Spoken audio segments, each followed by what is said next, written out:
Assalamualaikum warahmatullahi wabarakatuh. Perkenalkan, nama saya Zainal Abidin dengan NIM 241101090035. Dan saya Ferdi Adiansyah Maulana dengan NIM 241101090033. Di sini kita akan menganalisis sebuah film yang berjudul Ipar Adalah Maut dalam perspektif gender. Film Ipar Adalah Maut adalah film drama Indonesia yang rilis pada tanggal 13 Juni tahun 2024 yang disutradarai oleh Hanung Bramantyo dan diproduksi oleh MD Pictures, diangkat dari kisah nyata yang viral karya konten kreator Eliza Ziva. Film ini mengeksplorasi konflik rumah tangga akibat pengkhianatan perselingkuhan. Nah, dalam pemeran film ini adalah Michelle Ziudit sebagai Nisa, Deva Mahendra sebagai Aris, dan Devina Karamoy sebagai Rani. Film Ipar Adalah Maut mengisahkan kehidupan rumah tangga Nisa dan Aris yang awalnya harmonis. Konflik muncul ketika Rani, adik kandung dari Nisa, tinggal bersama mereka untuk melanjutkan pendidikannya. Kedekatan antara Aris dan Rani berkembang menjadi hubungan terlarang yang berujung pada perselingkuhan. Pengkhianatan tersebut menghancurkan kepercayaan dalam keluarga dan menimbulkan penderitaan mendalam bagi Nisa sebagai istri. Nah, dari perspektif gender, film ini tidak hanya menampilkan kisah perselingkuhan, tetapi juga memperlihatkan bagaimana perempuan sering menjadi pihak yang paling dirugikan dalam relasi keluarga yang tidak setara. Film menunjukkan posisi perempuan sebagai korban pengkhianatan, tekanan emosional, serta tuntutan sosial untuk mempertahankan keutuhan rumah tangga. Representasi tokoh laki-laki dan perempuan dalam film ini, tokoh laki-laki direpresentasikan melalui karakter Aris yang memiliki posisi dominan sebagai kepala keluarga. Ia digambarkan memiliki kekuasaan dan otoritas yang cukup besar dalam rumah tangga sehingga tindakannya sangat mempengaruhi kehidupan anggota keluarga lainnya.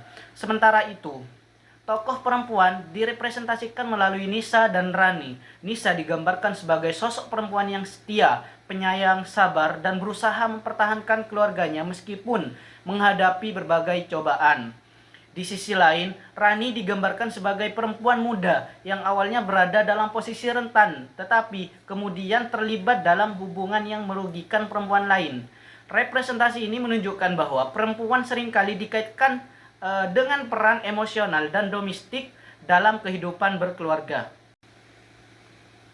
Pada relasi kuasa gender dalam film terlihat dari posisi Aris sebagai suami yang memiliki otoritas lebih besar dibandingkan perempuan di sekitarnya. Sebagai kepala keluarga, Aris memiliki kontrol yang lebih kuasa terhadap situasi rumah tangga. Sementara itu, Nisa berada dalam posisi yang harus menerima dampak dari keputusan dan tindak yang dilakukan suaminya.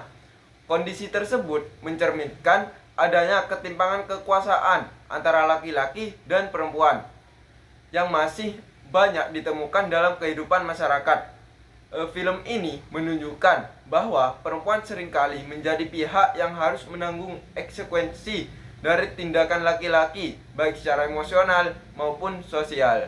Bentuk diskriminasi atau ketidakadilan dalam film ini tampak melalui subordinasi perempuan, yaitu kondisi ketika perempuan ditempatkan pada posisi yang lebih rendah dibandingkan laki-laki. Nisa mengalami pengabaian terhadap hak dan perasaannya sebagai seorang istri.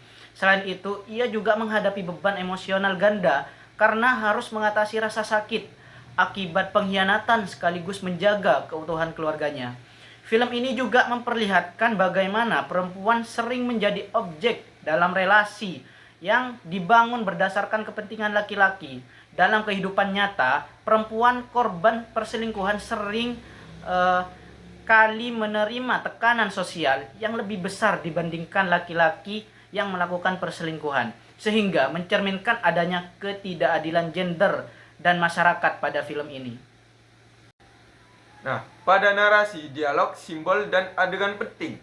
Pada film ini, di bagian narasi, film berfokus pada pengalaman dan penderitaan Nisa sebagai korban pengkhianatan. Melalui berbagai dialog yang penuh emosi, penonton diajak memahami rasa kecewa, marah, dan kehilangan kepercayaan yang dialami oleh seorang perempuan ketika menghadapi perselingkuhan dalam rumah tangga. Rumah dalam film dapat dimaknai sebagai simbol tempat yang seharusnya memberikan rasa aman dan perlindungan bagi anggota keluarga. Namun, ketika perselingkuhan terjadi, rumah justru menjadi ruang yang penuh konflik dan luka emosional. Adegan ketika Nisa mengetahui hubungan antara Aris dan Rani menjadi salah satu momen penting yang menunjukkan dampak psikologis yang sangat besar terhadap perempuan sebagai korban. Relevansi dengan kondisi sosial masyarakat yang berhubungan dengan film ini. Film Ipar Adalah Maut memiliki relevansi yang kuat dengan kondisi sosial masyarakat di Indonesia. Dalam kehidupan nyata masih banyak perempuan yang menghadapi ketidaksetaraan dalam rumah tangga, termasuk ketika menjadi korban perselingkuhan. Budaya patriarki yang masih berkembang sering menempatkan laki-laki pada posisi yang lebih dominan, sementara perempuan dituntut untuk bersabar, memaafkan, dan mempertahankan keluarganya meskipun mengalami ketidakadilan. Film ini menjadi cerminan bahwa realitas sosial yang menunjukkan perempuan seringkali menanggung beban psikologis dan sosial yang lebih berat dibandingkan laki-laki dalam kasus yang sama. Pada film ini, teori gender yang digunakan yang pertama, teori patriarki, di mana teori patriarki menjelaskan bahwa masyarakat dibangun berdasarkan sistem yang menempatkan laki-laki sebagai kelompok yang memiliki kekuasaan lebih besar dibandingkan perempuan. Dalam film Ipar Adalah Maut, patriarki terlihat melalui posisi Aris sebagai kepala keluarga yang memiliki otoritas dan pengaruh yang kuat dalam kehidupan rumah tangga. Akibatnya, tindakan yang dilakukan Aris memberikan dampak besar terhadap kehidupan Nisa dan Rani, sementara suara dan kepentingan perempuan menjadi kurang diperhatikan. Lalu yang kedua ada teori subordinasi perempuan. Selanjutnya yang kedua itu teori subordinasi perempuan.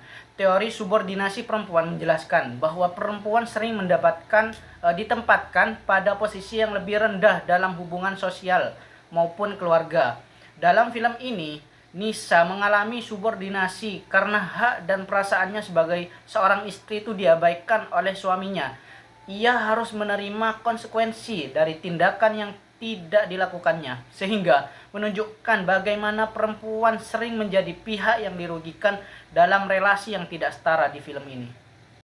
Teori yang ketiga yaitu teori representasi gender dalam media, di mana teori ini digunakan untuk melihat bagaimana film menggambarkan laki-laki dan perempuan.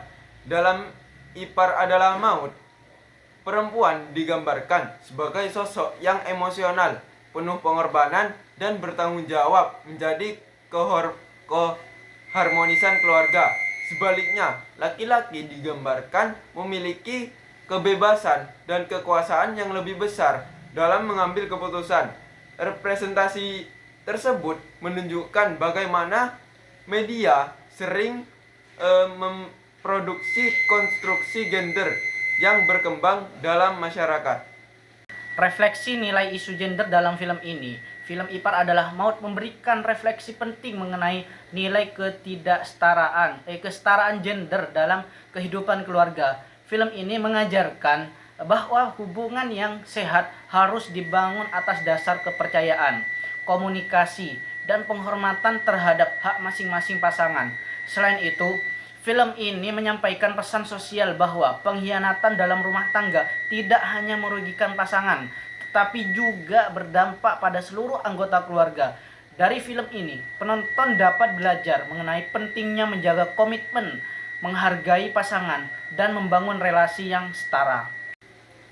Secara kritis, film ini mengajak masyarakat untuk mempertanyakan konstruksi gender yang selama ini berkembang, terutama anggapan bahwa perempuan harus selalu sabar dan menanggung beban emosional yang lebih besar dibandingkan laki-laki. Oleh karena itu, film Ipar Adalah Maut dapat menjadi sarana refleksi untuk mendorong terciptanya hubungan yang lebih adil, setara, dan menghargai martabat perempuan maupun laki-laki dalam kehidupan keluarga dan masyarakat. Sekian dari kami mengenai analisis film yang berjudul Ipar Adalah Maut. Jangan lupa Like, comment, and subscribe.